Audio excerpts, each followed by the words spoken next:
Paul Woodburn. I serve as the pastor at Tillsonburg Alliance Church in the town of Tillsonburg in Ontario. I'd like to share just a few thoughts on the protests and marches for racial equality unfolding around the world. How do we respond?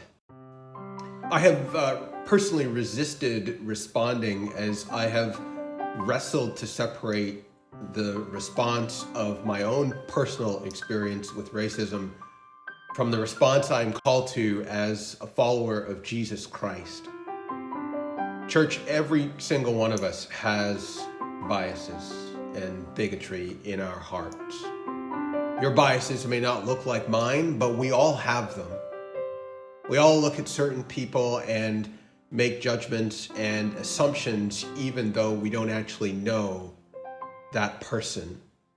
Sometimes our judgments and assumptions are based on the color of a person's skin. At other times, it's because of their accent. Maybe it's because they struggle with addictions. We make our judgments and assumptions based on their struggle with mental health. The homeless person tucked against the wall, or the person with a cardboard sign and a hand outstretched. Even as Christians, those more charismatic will make automatic judgments about people who don't raise their hands in the singing, or the person who doesn't sing at all, the drummer who plays too loud, or the senior who likes the hymns. We look warily upon the person who's praying too loud, in our opinion. And wait, are they speaking in tongues? Who do they think they are? The person who smells a little ripe when they come to use the church bathroom. We all have biases and bigotry in our hearts. If you want to march, but at least be honest enough to admit that you too still have room to grow. Let's start there.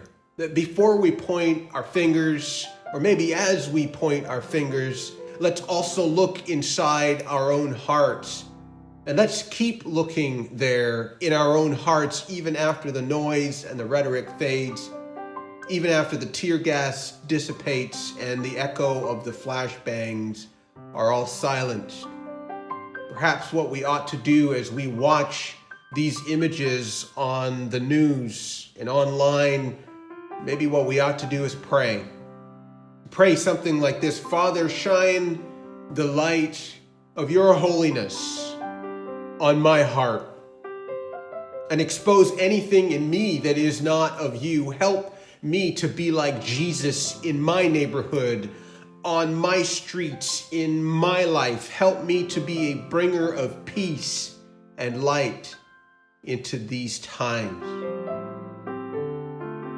Can I end with a paraphrase of Jesus' words in Matthew 5, where Jesus says, "You are the light of the world."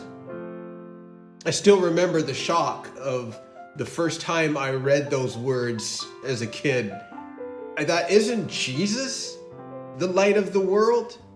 And I remember looking up the verse in as many translations as I could find, and it didn't change. They all said the same thing: you are the light of the world. And then Jesus goes on to say, let your light shine before others, in full view of those who know you, in full view of those who see you and watch you.